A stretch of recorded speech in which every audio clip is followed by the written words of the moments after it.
देश आजादी के जश्न में डूबा हुआ है। देश के अनगिनत सपूतों ने आजादी के लिए अपने प्राणों को उत्सर्ग किया है।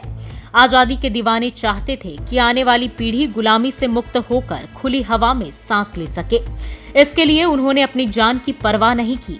आजादी आंदोलन के दौरान मुजफ्फरपुर उत्तर बिहार का मुख्य केंद्र हुआ करता था।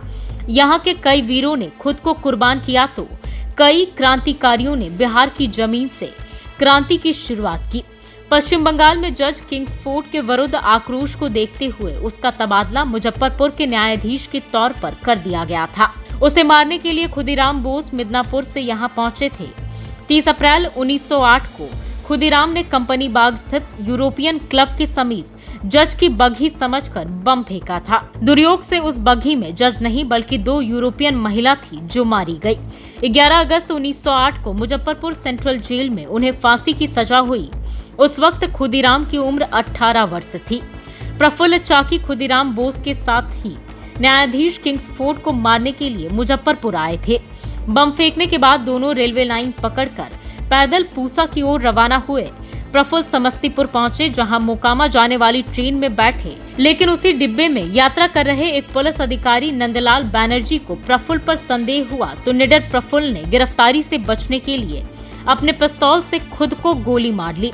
बैकुंठ शुक्ल ने 1930 के सविनय अवज्ञा आंदोलन में सक्रिय सहयोग दिया और पटना के कैंप चले गए। जेल प्रवास के दौरान वे हिंदुस्तानी सोशलिस्ट रिपब्लिकन आर्मी के संपर्क में आए और क्रांतिकारी बने। अंग्रेजी हुकूमत के दबाव में रिवोल्यूशनरी पार्टी के ही सदस्य फणींद्र नाथ घोष सरकारी गवाह बने, जिसके कारण 1931 में भगत सिंह, राजगुरु और सुखदेव को लाहौर षड्यंत्र कांड में फांसी की सजा हुई। विश्वासघात की सजा देने का बीड़ा बैकुंठ शुक्ल ने उठाया। घोष को मारकर इसे पूरा किया, जिसके बाद बैकुंठ शुक्ल को फांसी की सजा हुई। मीनापुर के चैनपुर में 1906 में जन्म लेने वाले जुब्बा सहनी और उनके साथियों ने 16 अगस्त 1942 को मीनापुर थाना के थानेदार लुई वालर को थाना में ही जिंदा जला दिया और वहां यूनियन जैक को उतारकर तिरंगा फहराया। इस घटना की सारी जिम्मेवारी जुब्बा सहनी ने अपने ऊपर ले ली। गिरफ्तारी के बाद जब जुब्बा सहनी से पूछा गया कि अंग्रेज थानेदार को जलाने में कौन कौन साथ था, उन्होंने अपने 54 साथियों को बचाते हुए कहा कि वे अकेले ही थाने में जाकर थानेदार को जलाए। उन्होंने न्यायाधीश को कहा कि मुझे फांसी की सजा सुनाए और 11 मार्च 1944 को भागलपुर जेल में उन्हें फांसी दी गई। समस्तीपुर का पूसा वैनी एक दौर में आजादी की लड़ाई का केंद्र था। मुजफ्फरपुर के 1 दर्जन क्रांतिकारी आजादी की लड़ाई के स्थानीय नीति निर्धारक और समन्वयक थे। इनके नेतृत्व में वार रूम में गुप्त बैठक होती थी।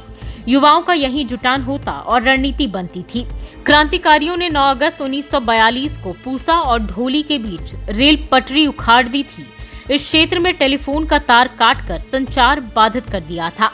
वैनी के डाकघर और फ्लैक्स हाउस में आग लगा दी। स्वतंत्रता संग्राम की लड़ाई में हथियार खरीदने के लिए पैसा एकत्रित करने के लिए भगत सिंह वर्ष 1929 में मुजफ्फरपुर आए थे। पहले यहीं डाका डालने की योजना बनी, लेकिन 2 दिन रुकने के बाद वे चंपारण चले गए। भगत सिंह के मित्र केदार मणि शुक्ल उनको चंपारण लेकर आए थे। यहाँ क्रांतिकारी कमलनाथ तिवारी सहित अन्य क्रांतिकारी मौजूद थे। इस वीडियो में बस इतना ही। वीडियो देखने के लिए आपका धन्यवाद।